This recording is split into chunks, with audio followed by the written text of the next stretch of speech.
Super Bowl's always the goal this time of the year. You report to camp. Everybody feels like, yeah, we got a shot. We got a chance.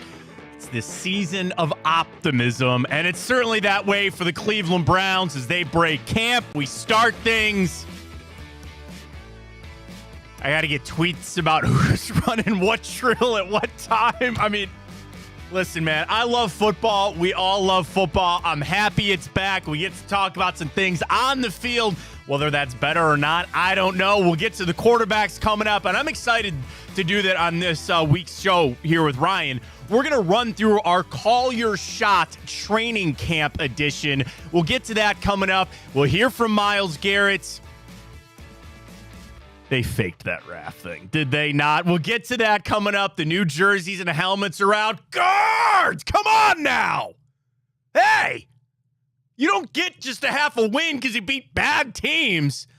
Starting to turn things around a little bit for the guards. We'll get to that. We got the grid. We got it all for you right here on Big Play. Welcome to the show, everybody. I am Matt Fontana. He is Ryan Tyler. So happy to have you alongside on this week's edition of the show. Thursday nights, you can always catch us on the Big Play side of things. Twitter X, at Matt Fontana Show. Big Play for the YouTube channel. Catch our clips on Instagram as well. And then, of course, on Fridays on The Rock, presented by our great friends at Fairway Ford, Garage Beer, and Pure AV. I got a compliment today on my Macho Fan t-shirt. Shout out to my boy Dan. Very nice. Dropped my son off, and I was walking in. Another dad walking out. He goes, I like that t-shirt. And I said, as you should. It is the season. It is football season. And, you know, to have the team out there, like, this is one of my favorite times of the year. I mean, it is. And there's people that differ. You know, I covered the team for a while, and I was out there a lot with Tony Grossi. And Tony and I would differ. He goes, Matt, you really love this, don't you? You love practice. And I go, yeah, I do.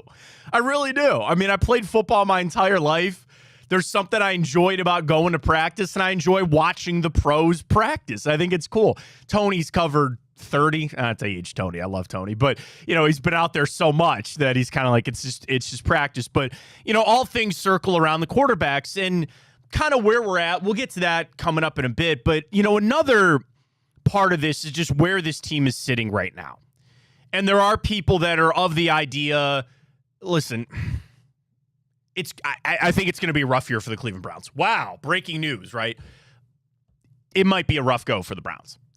And, we'll set up for quarterback. That never works. That never works, okay? Putting all your eggs in the basket of going to get a quarterback in the draft next year, you have no idea what these rookies are going to be.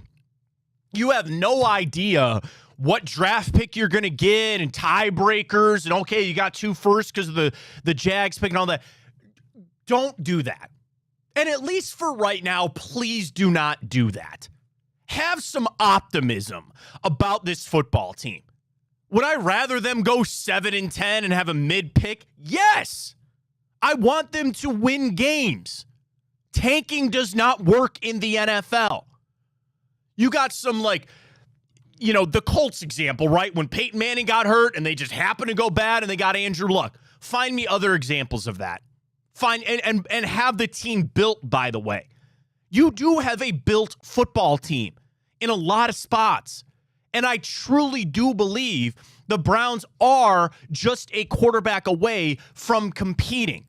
The problem is it's the hardest position to find, and if you don't have one, everyone's trying to get one. So you'd say, okay, well, tank and get all these picks. It never works that way. It never does. So I have optimism about what the Browns are going to be this season. Do I think it's going to be a tough go, which is the opposite of optimism? Yeah, I'm a realist. I understand that. But it doesn't take away from my excitement. It doesn't. Dude, I can't wait for the first preseason game. Yeah. Preseason drinking game presented by Garage Beer coming back. I'm not kidding. Okay. Can we have an on-air discussion that's really for an off-air discussion, but let's do it right now. Can we do that with The Rock? You see any reason why not? I know you cannot drink beer. We're not going to drink Garage Beer. But obviously you can promote. Well, yeah, we love Garage Beer. So I don't see why you wouldn't be able to. All right, so we'll set the primer now. If you're new to our show and you've never, you know, maybe you've just found us on The Rock or just found us on Big Play, we do what's called the preseason drinking game. Because, and you can drink iced tea, you can drink lemonade, you can drink water, I don't care. We come up with a list. It's like Shark Week. By the way, it's Shark Week. And if you don't know about the Shark Week game, go Google that. You'll get an idea. So, like, in the preseason, we'll put Shedeur Sanders touchdown, like 7 sips, and you grab my coffee. It's not garage beer, it's coffee. And you go, okay, 7 sips. So we'll come up with that later, but we may need to clear that with some higher ups. Just I don't want to mess anything up. Maybe we'll do that on the side.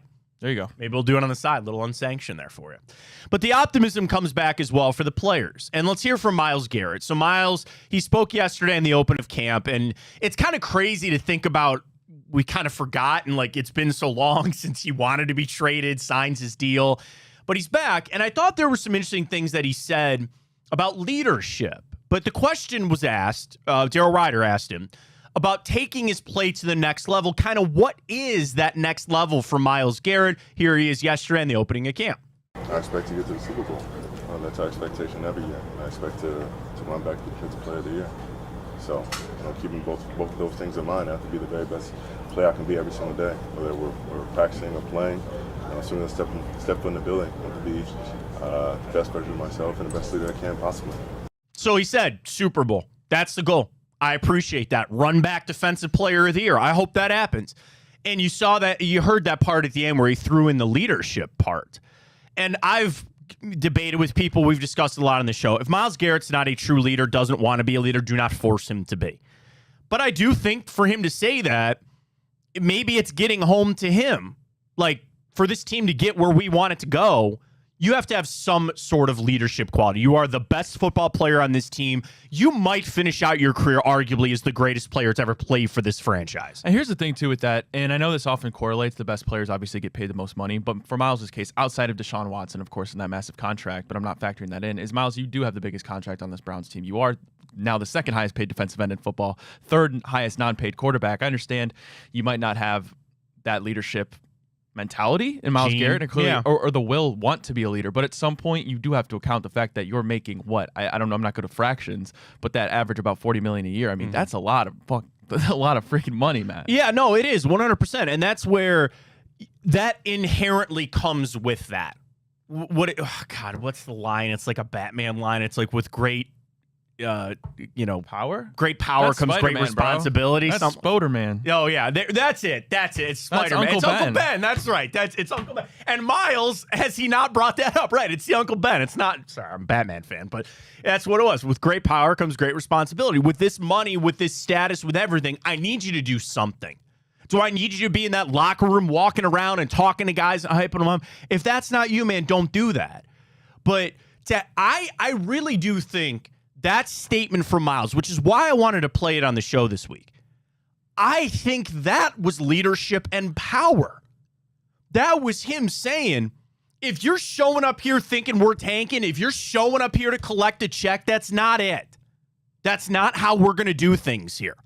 We are going to go out there and try to win every single game that we can. And that is a line of leadership from him. When I heard that yesterday, I go, I don't know if I would have heard that from Myles Garrett a couple of years ago. I really don't.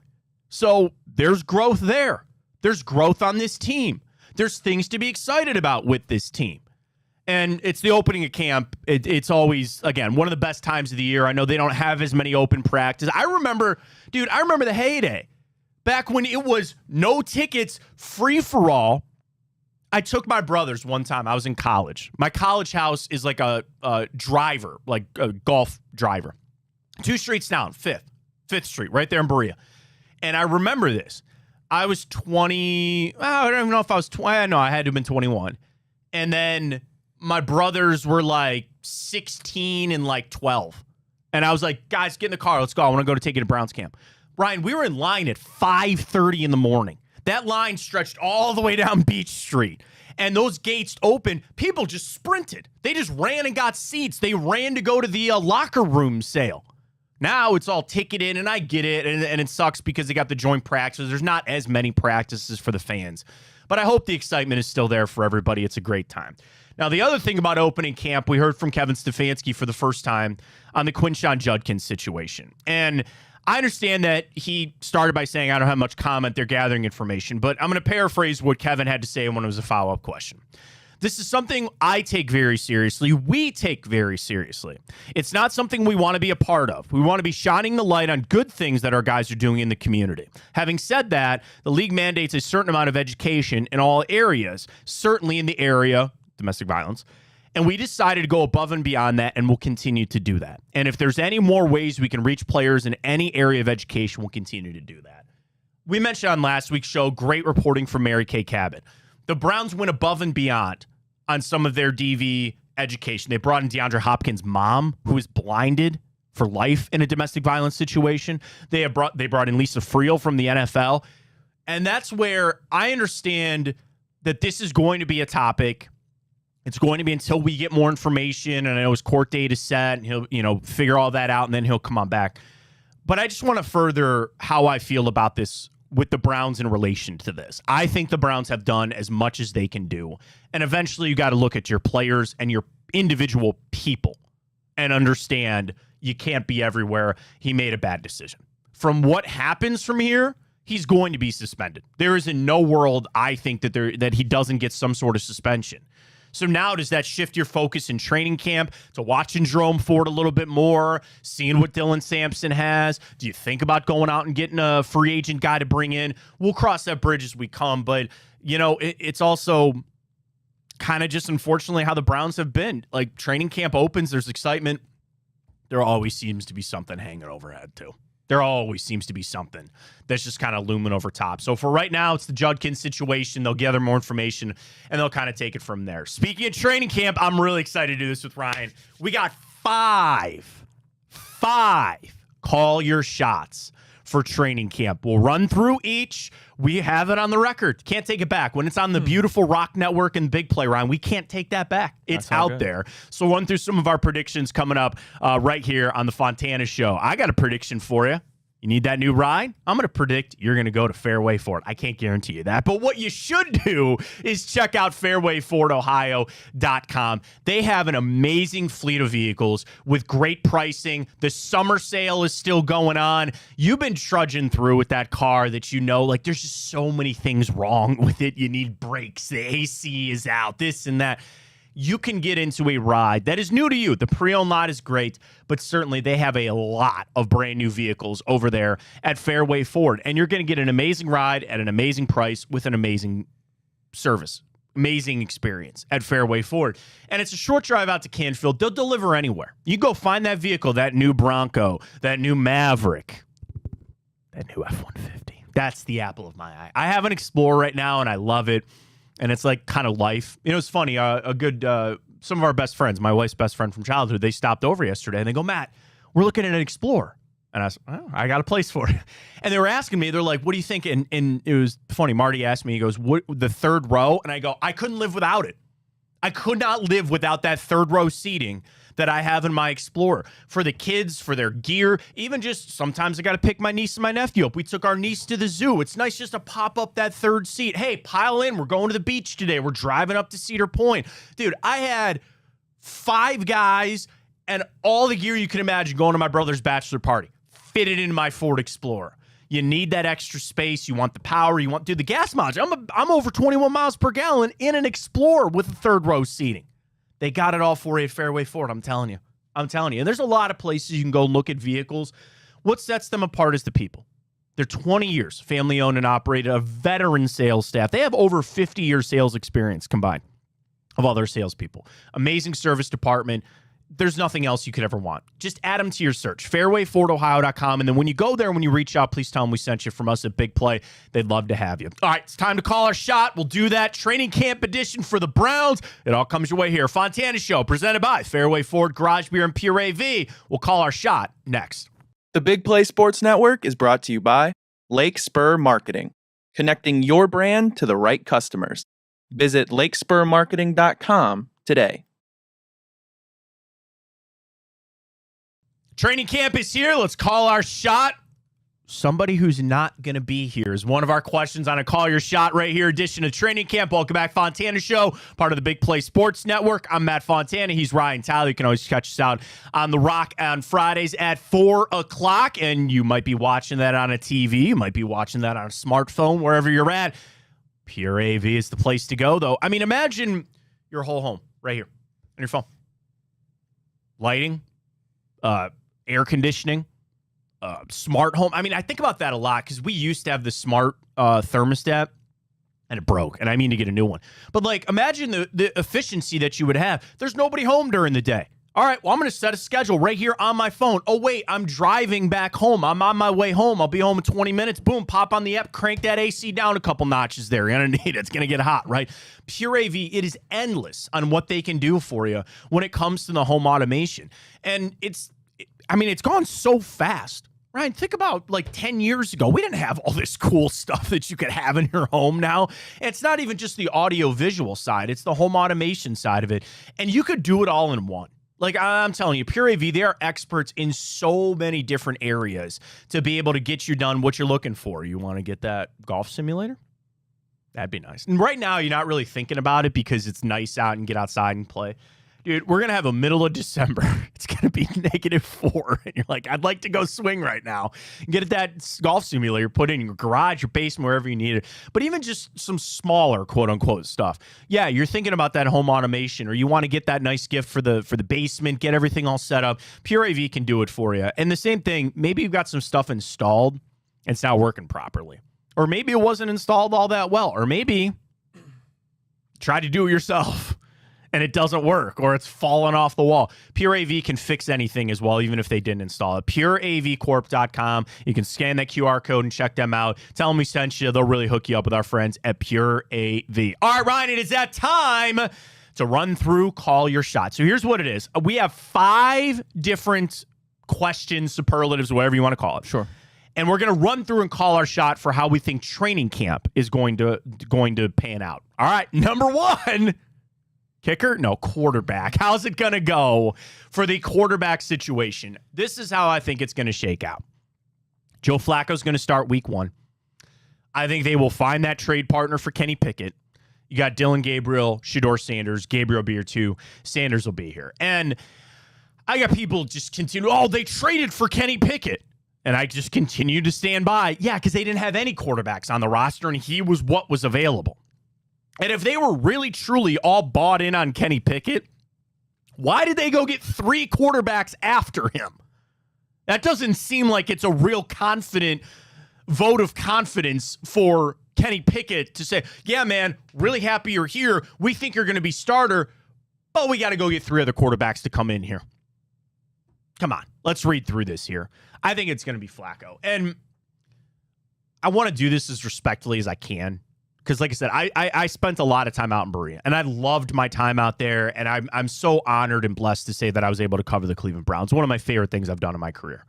And there are a lot of good people out there, and many of them I have the utmost respect for. I don't need tweets every Kenny Pickett's up number 1 in this 11-on-11 drill. Dylan Gabriel's up first in 7-on-7. It means nothing. It means nothing. It doesn't mean anything. It's the first week of camp. The coaches are going to give more to Pickett, Gabriel, and Sanders because they don't know them. They know Joe Flacco. They don't need him to get all of these reps. And they're going to try to divide them up for the other guys to just get the look. They need to make it number 1 before they announce a starter. You know what they need to do first, Ryan? They need to cut somebody from the competition. Before they do anything, it's going to become apparent who's not in this competition anymore. That's what they're going to try to figure out first. So reading into who got this rep first or who got this first team rep over here, I don't think it matters a lot. And maybe I'm wrong, and maybe people just want to eat it up. I don't mean to stifle excitement because I have it for camp, but that's just one thing that's already wearing thin on me. But call your shot. How's the quarterback shake out? I think Flacco starts, Pickett traded, 2 other guys here as the backups. Ryan. Yeah, I mean, I've been steadfast for months now, it seems like, that I thought Kenny Pickett was going to be the week 1 starter. I kind of threw it out the window that they would start Dylan Gabriel or Shedeur Sanders week 1. I've said I don't want them to do that. I think Joe Flacco is going to be the one to get traded. I could see the Saints. I mean, listen, you have Tyler Shuck, you have Spencer Rattler. You need a vet, or the Titans, considering they just lost Will Levis. But to me, I'd rather start Kenny Pickett. Is he going to wow you? Probably not. But I think for the Browns, what they want to do is just be able to move the ball in offense, scheme people open, have a guy that can deliver the ball and don't turn the ball over. That's not really the big one. He does not turn the football over. And like the thing with Joe Flacco is, yes, he's probably the best quarterback on the roster right now. But what happens, Matt, if you go halfway through the season, you're 6-6, and I know that's a far cry. Browns fans probably aren't expecting 6-6, but then what do? Do you turn to a rookie? Do you keep Joe Flacco? You're in the playoff hunt. I think you go Kenny Pickett. I would like to see the season just split in thirds. Kenny Pickett starts until the wheels fall off. You give Dylan Gabriel and Shedeur Sanders your start. I just don't want to go into a scenario where next year with 2 first-round picks, I don't even know what I have in Shedeur Sanders or Dylan Gabriel. Sure, I'm sick of sitting here talking about Arch Manning, a kid who's not even, I don't even know if he's going to come out. Probably won't. I'm tired of that discourse. Like, we'll get there when we get there. I've been steadfast that it's Kenny Pickett. So I'm just going to stay with that. All right, next up, Call Your Shot Training Camp Edition, a surprising trade or cut candidate. We usually get one. You usually get one at the end of camp where you're like, wow, thought that guy was a lock to make the roster. And I'd like to come up with a cut one, but I think I have a trade one. Oh. I think it's going to be MJ Emerson or Greg Newsome. So yesterday, Miami, their very first practice, and Artie Burns, unfortunately, tears his ACL. That happens. You're entering your final year on both of these guys. Do you really think they're going to re-sign both of them? I don't. So I get that would create a hole for this season, and you need like Cam Mitchell to really step up or like Myles Harden. Like, you're creating a hole, don't get me wrong. But if I was Andrew Berry, understanding that both of these guys probably won't be here, I think they'll re-sign one. And then you start the balancing act of which one would you rather have. I think Greg Newsome might cost you a little bit more, but he's also shown you a little bit more. Like, Greg had a solid season last year. MJ, you're kind of just waiting for him to get back to that rookie form that he had, and there's intrigue there to say, well, he could have a higher ceiling if he gets back there, but he's probably cheaper right now. This is the balance that I think Andrew Berry's going to have, and I know those are easy. Like, certainly Newsome keeps getting brought up over and over and over and over and over again as a trade candidate guy, but I think now the rubber's starting to really hit the road. Like, I could see them, for the right pick, moving off of one of those guys. I was thinking another cut candidate. Like, is Shelby Harris, does that count as like a surprise one? I don't, he's a veteran guy like Malik Collins. What do you need on that defensive line? Of course, Mike Hall's starting on the injured list, so he's not going to be out there practicing. I try to think offensive line. Like, I know who the starters are going to be, but if they really think Whippler's ready to take over center, like maybe Posick, I don't think so. Wyatt Teller keeps getting always brought up and stuff like that. I think Wyatt's due for a really big year, but you got Zinter waiting there as well. You brought in some good things on that offensive line to help out there. Wide receiver-wise, I mean, said Tillman, I don't think so. Been waiting for him. He's finally over the injury. So as far as surprise goes, I'm going to go trade. I'm going to say Newsome or Emerson. Can I speak something into existence? You can do whatever you want. You're trying on the LeBron thing. I'm waiting on that. Well, that'll come. We know that Andrew Berry's special. It's trading for receivers. Now, this kind of doesn't count because the receiver I'm going to say is due for a big contract, and he's not old, and he's not unwanted. Maybe unwanted right now in his organization, it seems like. Terry McLaurin. How awesome would it be to get Terry McLaurin back in Ohio? If you really are going in this season and you truly want to evaluate Kenny Pickett and Dylan Gabriel, give them that bona fide. And Jerry Jeudy has earned my respect, and he's the wide receiver 1 on this team. If you trade for Terry McLaurin, that's an instant duo right there that I would say I'd put in, and I'd have to go in the list. But like at that, you're looking at a top 10 wide receiver duo in terms of Jerry Jeudy coming off 1,000-yard season. Terry McLaurin has done nothing but produce, and I don't know why they won't give him his money. You have a quarterback on a rookie contract in Jaden Daniels, and he just went to the championship, and you're going to trade away potentially your best receiver. I would love to see Andrew Berry crunch the numbers, and you bring Terry McLaurin here. I think that would be a move that would so excite this fan base. 100%. And yeah, the McLaurin thing is they catch him at yoga, so he's there, but he's not signed. Like all that, and they went on, they got Debo, and they're trying to make this all work while Jaden Daniels is still on his rookie deal, which I don't understand. Why they're not giving Terry his money. Makes no sense. I think it'll eventually get worked out. You talk me into that all day. I was listening. Oh man, I can't remember who it was, but it was an NFL insider, and they were talking about. Honestly, this person was making the case that the most alarming thing for the Browns, maybe other than their quarterback situation, is they do not have a number 2 receiver. They do not have that. You hope it's said Tillman. They bring in Deontay Johnson. Say what you want about that. Yeah, okay, Woods and Thrash and all that. Like, they literally do not have a legitimate number 2 receiver on this team, and not too many people are focused on that when they should be. Yeah, no, that wide receiver room is so scarce. I'd like Cedric that. Tillman, you'll find out, I feel like, this year whether you can really label him a bust or not. If he stays healthy, then there's no reason he shouldn't produce unless the quarterback play is absolutely abysmal again, which I don't think will be the case. Yeah. All right, next up, we got to go to our camp darling. There's always one. Is it Luke Floria? He's the mentor kid. Everybody's going to bring up Luke, so I think it's got to be him, right? Yeah. Everybody. I was going to say him. I think he has a shot to make the 52. I hope so.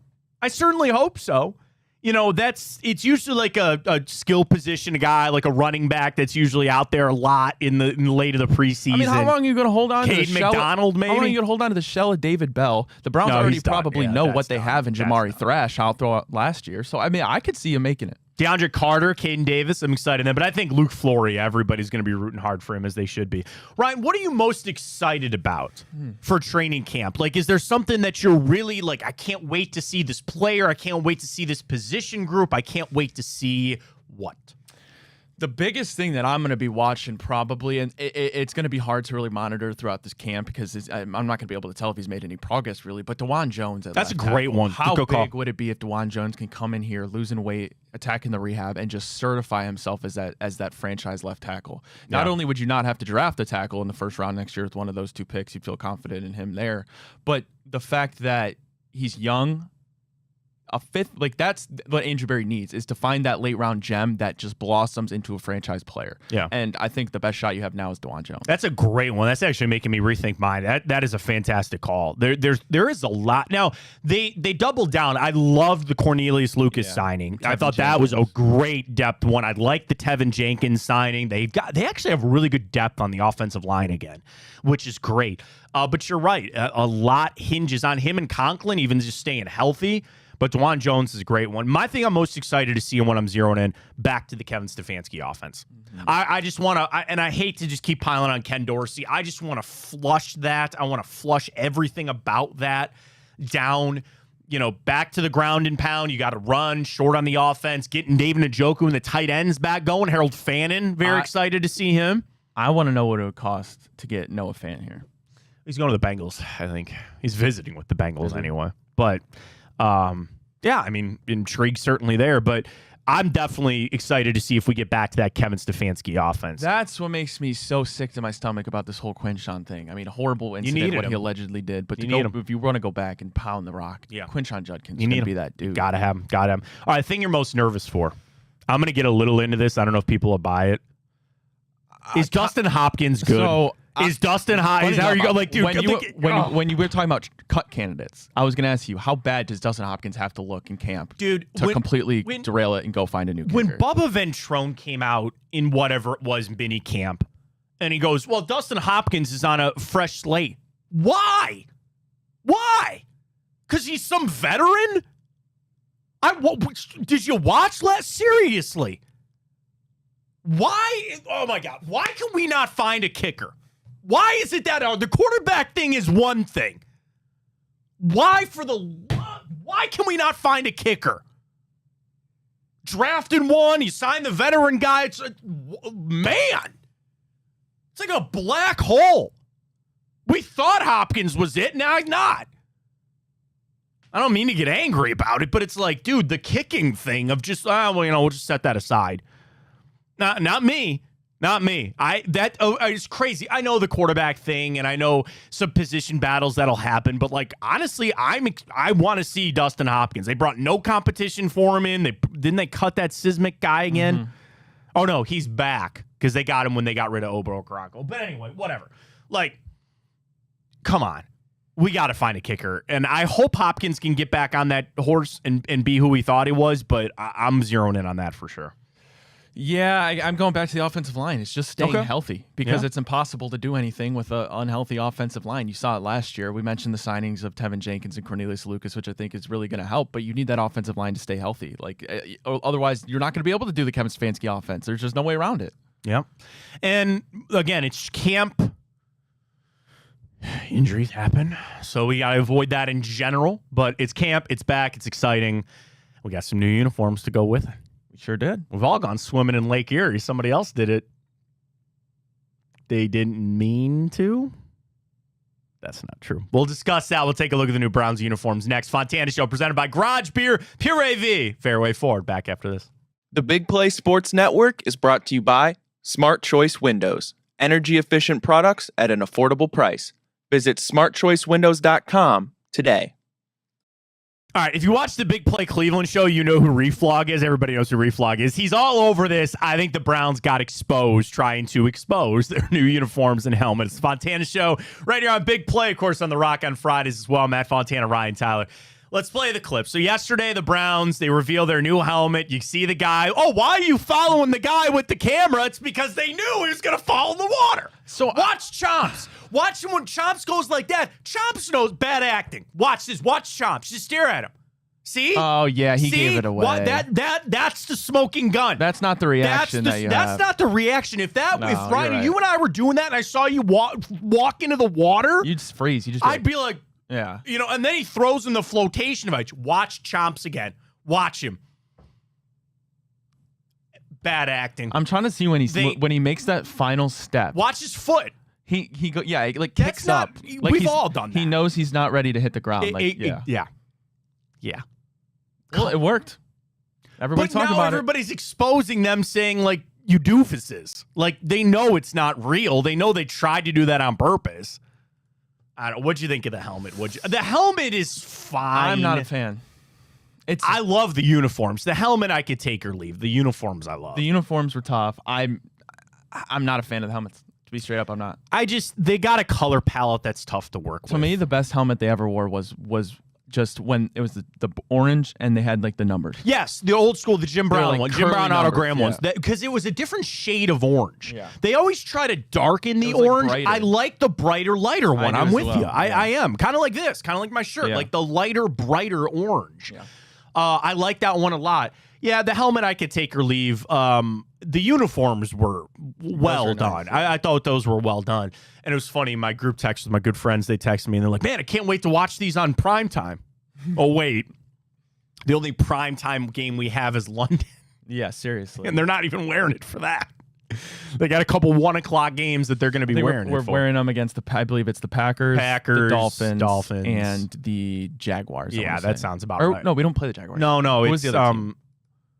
Maybe the Titans.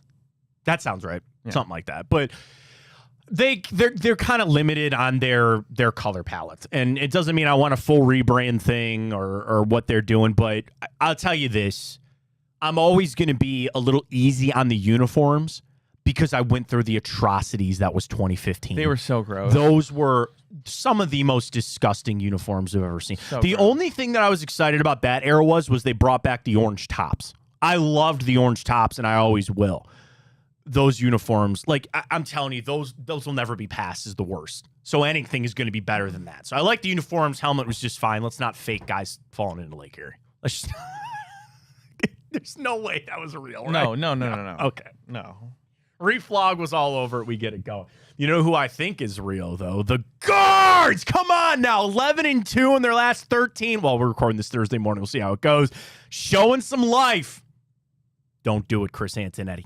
Don't do it. I'll tell you what next. Stay with us. The Big Play Sports Network is brought to you by Garage Beer. No bitterness, no frills, no IPA, just beer-flavored beer. Find local retailers who sell garage beer near you by visiting drinkgaragebeer.com. Warms my heart. See the Guardians starting to play well. I thought this is who they were, and they go on an 11-2 run. They almost erased that 10-game losing streak, clawing their way back into it. Chris Antonetti, don't do it. Welcome back, Fontana Show, right here on Big Play, The Rock, presented by our great friends at Fairway Ford, Pure AV, and Garage Beer. You can follow the show on Twitter X, at Matt Fontana Show. Ryan is at Ryan Tyler 33. I'm at Matt Fontana 83. Check us out on Instagram, YouTube, Big Play. It's everywhere.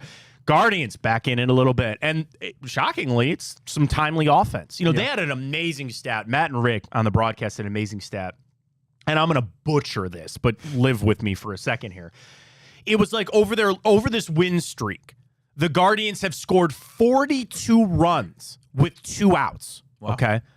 They scored that amount in their prior 40 games. So again, 40-game stretch, they scored 40-odd some runs with 2 outs. They've done that now in 13 games. Timely hitting, Quan back looking good. Chuck, calm the hell. God, how good is Jose Ramirez? He's unbelievable. You know, I had this conversation with somebody because they brought up the, he's 2020 stolen base and home runs and the list that he was on. I was texting a good buddy of mine named Matt, also named Matt. And I was like, I really thought that Jose Ramirez, it might be tough for him to make the Hall of Fame without winning an MVP. Because at this point, you got Judge. Like, it's just going to be an uphill battle. And I hope he gets one.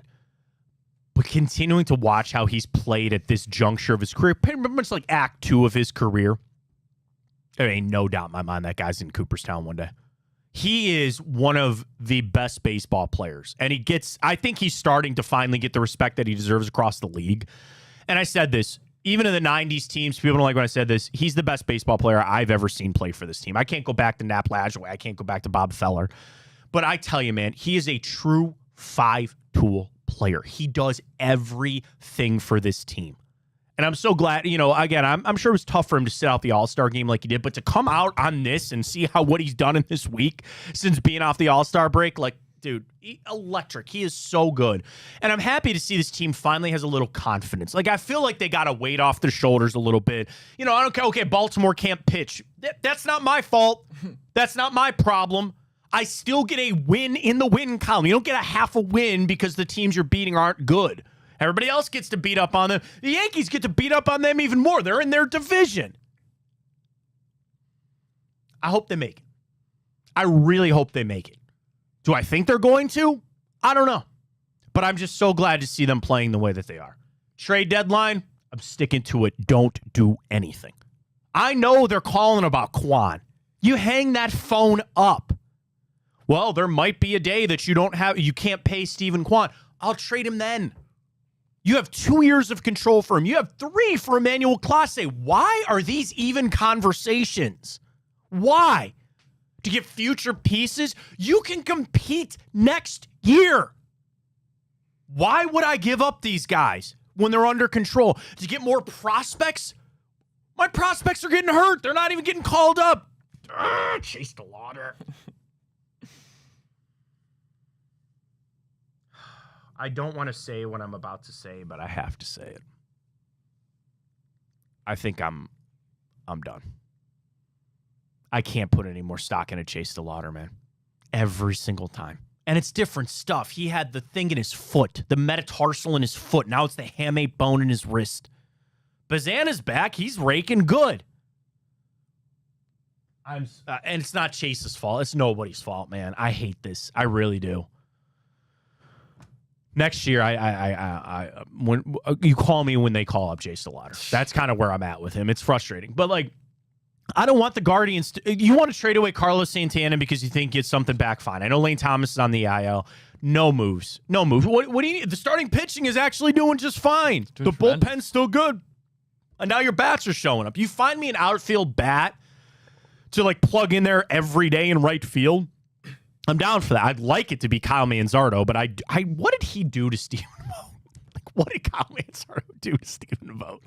Even that game earlier this week, when he had an RBI and a hit, they still lifted him for David Fry. Oh, lefty-righty matchup. Stop that. Please. I don't want the Guardians to do anything. I hope this run has calmed some of that trade stuff down because I don't want Quan to go and I don't want Clase to go. It's time for us to go to the grid. Here we go. Regular season will be here before we know, and then we really open things up. We'll get to the grid. We'll do it next. Fontana Show, right here on The Rock. The Big Play Sports Network is brought to you by Infinity. Luxury experiences for those who dare to be different. Visit infinityofbeechwood.com today. All right, let's get to it, Ryan. We got the immaculate grid on the Fontana Show. Let's go. All right. You know how it works. You got to fill in the bracket for every single thing that we got. 10,000 career passing yards for the Washington Commanders. Alex Smith. Yeah, he wouldn't work anywhere else. Yep. Not the tight end, the quarterback. Wait, Colts Commanders. I thought, is that not Jacoby Brissett? 100%. Yep. And he didn't play for the Bills. I don't think he played for any of those other teams. There we go. All right. Jags. Trevor Lawrence have you? You can go old friend Mark Brunell, though. Trevor 1000. I mean, that dude's been in the league for 6 years now. Okay. Cool. Well, no, Phillip Rivers works for the Colts. Yeah, he does. So, well, if Trevor's got it, then you got to have Justin Herbert, right? Absolutely. Okay. All right, that's how 10,000 passing yards seems like a lot. It seems like a lot, but you're these right. Days, quarterbacks get that in 2 seasons. Well, then get close to 5,000 some seasons. Yeah, it's pretty crazy. who are we talking? Justin Herbert. Yeah.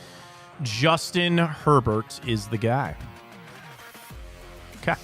All right, you want to knock out? Oh, something's screaming right there. For Jags Colts? Yeah. What?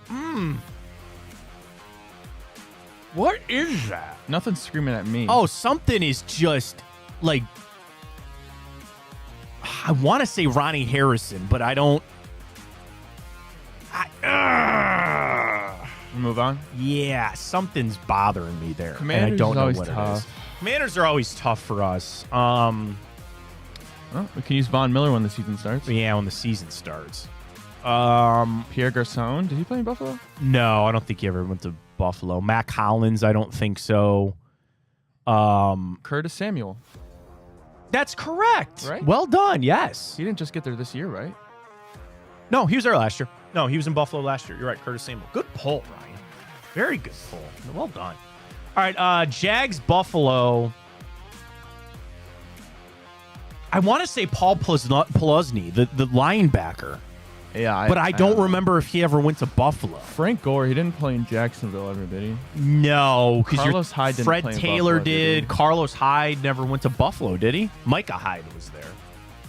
Kelvin Benjamin, I don't think was ever. That's a deep cut pull. No, I think he was Buffalo and Carolina. Fred Taylor, Jimmy Smith. No. Huh. God, they cycle through some running backs. Like Ray Davis, I don't think works. Chargers, Bills. That's got to be a quarterback. It's not Mitch Trubisky. This year we'd be able to do Joey Bosa. Oh, yeah, that's right. But not yet. Not yet. Tyrod Taylor? That's right. Good call. Very good. Wait. I don't think he played for Jaguars. Did he play for Jacksonville? I don't Okay, believe so. all right. Let's rip Tyrod. Get him out of the way there. Very well done. All right, Jacksonville. All right.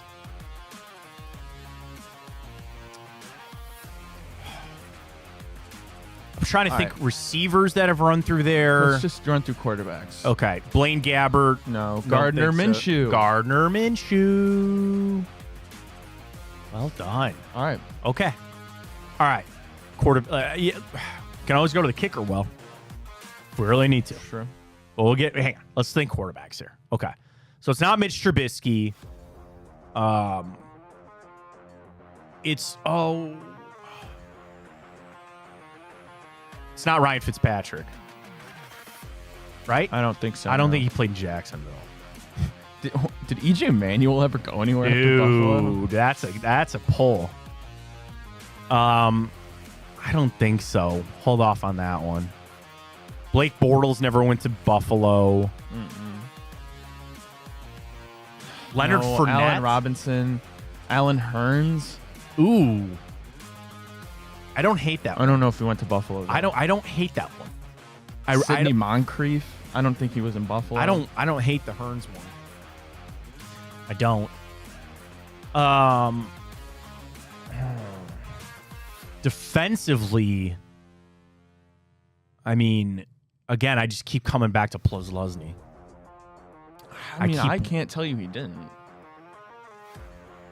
I'll leave it up to you unless we can come up with a really good kicker. Tight ends. We can come up with a really good kicker. I mean, okay, kickers. I mean, they've had Tyler Bass for a minute now. Yeah, that's true. You want to ride with Paul Pluzny? Do you think he played for him? In my head, it sounds good. We're not missing like an obvious one, right? Probably. Oh, we'll get to that in a second. Yeah, wait till we get it. Yeah, Yeah, wow. Nice. Gabe Davis. Gabe Davis. That's good right. one. Nice. Let's go. Let's go. That's how you kick off training pull. camp. Good pull. With the immaculate grid. I love it. All right, back right after this. Wrap it up.